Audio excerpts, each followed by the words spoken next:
দক্ষিণ এশিয়ার ভূরাজনীতিতে এক নাটকীয় মোড় পরিলক্ষিত হচ্ছে, যা দিল্লির নীতি নির্ধারকদের কপালে চিন্তার ভাঁজ ফেলেছে। 1971 সালের রক্তক্ষয়ী যুদ্ধের মাধ্যমে যে পাকিস্তান থেকে বাংলাদেশ বিচ্ছিন্ন হয়েছিল, সেই চিরশত্রু দেশের সঙ্গেই এখন ঢাকার সখ্যতা তুঙ্গে। বাংলাদেশের বর্তমান অন্তর্বর্তীকালীন সরকারের প্রধান উপদেষ্টা ডক্টর মোহাম্মদ ইউনূসের শাসনামলে এই সম্পর্ক এক নতুন উচ্চতায় পৌঁছেছে। বিশেষ করে 2026 সালের শুরুতেই বাংলাদেশের বিমান বাহিনী প্রধান air chief marshal Hasan Mahmud খানের 6 সদস্যের প্রতিনিধি দল নিয়ে পাকিস্তান সফর ভারতের নিরাপত্তার জন্য এক বড় সংকেত হিসেবে দেখা হচ্ছে। ভারতের প্রতিরক্ষা বিশেষজ্ঞদের মতে এটি কেবল একটি সৌজন্য সফর নয়, বরং এর পেছনে লুকিয়ে আছে গভীর সামরিক কৌশল এবং ভারতের বিরুদ্ধে দুই ফ্রন্টের যুদ্ধের প্রস্তুতির নীল নকশা।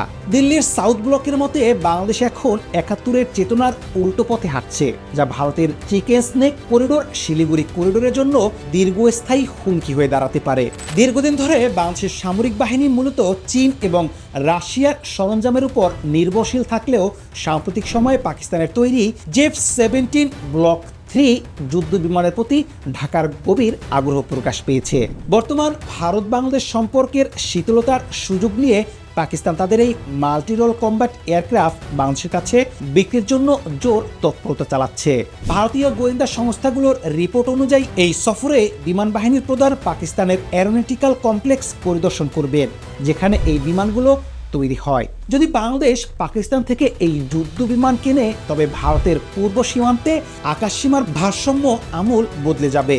ভারতের কাছে উদ্বেগের বিষয় হলো, পাকিস্তানের সাথে এই প্রতিরক্ষা চুক্তির মানে হলো বাংলাদেশের আকাশসীমায় পাকিস্তানি প্রযুক্তিবিদ এবং প্রশিক্ষকের অবাধ বিচরণ, যা ভারতের পূর্ব কমান্ডের সামরিক গতিবিধির গোপনীয়তা নষ্ট করতে পারে। ভারতীয় গণমাধ্যমগুলোর দাবি, পাকিস্তান বাংলাদেশকে এই বিমান ক্রয়ে বিশেষ ছাড় ও কারিগরি সহায়তার টোপ দিচ্ছে, যাতে ভারতের দুই প্রান্তেই তাদের প্রভাব বজায় থাকে। অপারেশন সিন্দুর ও পাক সেনার হুঁশিয়ারি ভারতের জন্য পূর্ব প্রান্তের অশনি সংকেত। অপারেশন সিঁদুর পরবর্তী সময়ে পাকিস্তানি সেনার মুখপাত্র একটি মন্তব্য ভারতের প্রতিরক্ষা মহলে তীব্র আলোড়ন সৃষ্টি করেছিল। সেই মন্তব্যে স্পষ্টভাবে বলা হয়েছিল যে ভবিষ্যতে ভারতের সাথে কোনো যুদ্ধ বাঁধলে পাকিস্তান কেবল পশ্চিম সীমান্ত দিয়েই নয়, বরং পূর্ব প্রান্ত থেকেও আক্রমণ শানাবে। বর্তমানে বাংলাদেশের পরিস্থিতি সেই আশঙ্কার পালে হাওয়া দিচ্ছে। প্রতিরক্ষা বিশেষজ্ঞদের মতে পাকিস্তান দীর্ঘদিন ধরেই চেয়েছিল ভারতের পূর্ব দিকে এমন একটি শক্তি তৈরি করতে যা দিল্লির মনোযোগকে দ্বিখণ্ডিত করে। শেখ হাসিনা সরকারের পতনের পর থেকে বাংলাদেশে ভারত বিরোধী মনোভাব যেভাবে মাথাচাড়া দিয়ে উঠেছে, তাকে পাকিস্তান তাদের জন্য সুবর্ণ সুযোগ হিসেবে দেখছে। বাংলাদেশের সেনা কর্মকর্তাদের ঘন ঘন পাকিস্তান সফর এবং যৌথ মহড়া পরিকল্পনা আদতে ভারতের বিরুদ্ধে একটি গোপন সামরিক বলয় তৈরির প্রচেষ্টা। ভারত এখন গভীরভাবে পর্যবেক্ষণ করছে যে বাংলাদেশের মাটি ব্যবহার করে পাকিস্তান ভারতের উত্তর পূর্বাঞ্চলীয় রাজ্যগুলোতে অস্থিরতা ছড়ানোর কোনো পরিকল্পনা করছে কিনা। ডক্টর ইউনূস সরকারের নীতি ও প্রতিরক্ষা মন্ত্রণালয়ের নিয়ন্ত্রণ নিয়ে দিল্লির সংশয়। বাংলাদেশে বর্তমানে কোনো আলাদা প্রতিরক্ষা মন্ত্রণালয় নেই। এই বিভাগটি সরাসরি প্রধান উপদেষ্টার কার্যালয় থেকে নিয়ন্ত্রিত হচ্ছে।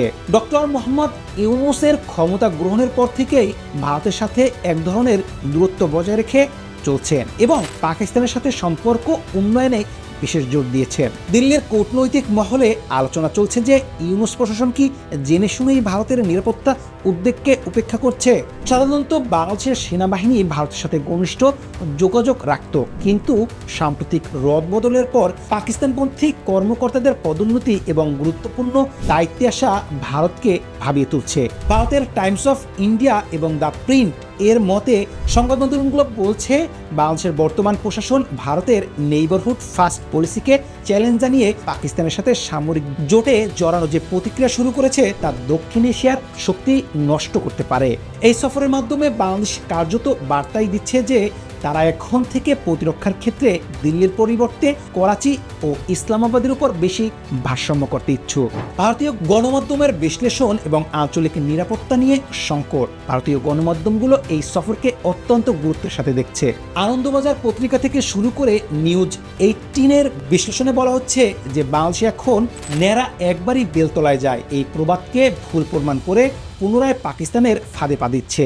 ভারতের অনেক বিশ্লেষণ মনে করছেন পাকিস্তান বাংলাদেশকে ব্যবহার করে ভারতের শিলিগুড়ি করিডোরকে লক্ষ্যবস্তু বানাতে চাইছে।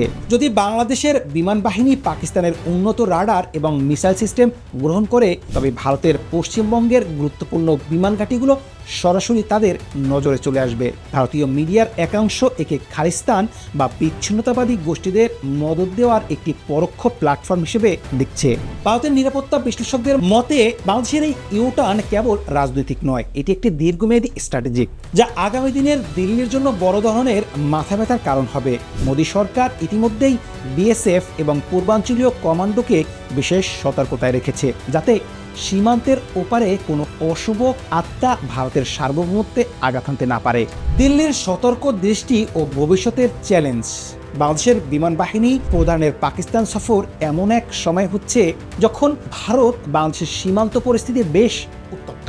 ভারতের জন্য এখন বড় চ্যালেঞ্জ হলো বাংলাদেশের এই পাকিস্তানমুখী অবস্থানকে নিয়ন্ত্রণ করা। যদিও ভারত সবসময় বাংলাদেশের সার্বভৌমত্বকে সম্মান করে এসেছে, কিন্তু জাতীয় নিরাপত্তার প্রশ্নে দিল্লি কোনো আপোষ করতে রাজি নয়। পাকিস্তান থেকে যুদ্ধবিমান কেনা বা সামরিক কর্মকর্তাদের এই ঘনিষ্ঠতা যদি ভারতের উত্তর পূর্বাঞ্চলীয় স্থিতিশীলতাকে বিঘ্নিত করে, তবে ভারত কঠোর কূটনৈতিক বা সামরিক সিদ্ধান্ত নিতে হতে পারে। ভারতের পররাষ্ট্র মন্ত্রণালয় ইতিমধ্যে স্পষ্ট করেছে যে তারা প্রতিবেশীদের সাথে সুসম্পর্ক চায়, তবে তা যেন ভারতের নিরাপত্তার বিনিময় না হয়। সামনের দিনগুলোতে হাসান মাহমুদ খানের এই পাকিস্তান সফর থেকে কী ধরনের চুক্তি বেরিয়ে আসে এবং বাংলাদেশ বিমান বাহিনীতে পাকিস্তান যন্ত্রপাতির অনুপ্রবেশ কতটা ঘটে, তার উপরে নির্ভর করবে ভারত বাংলাদেশের সম্পর্কের ভবিষ্যৎ গতিপথ।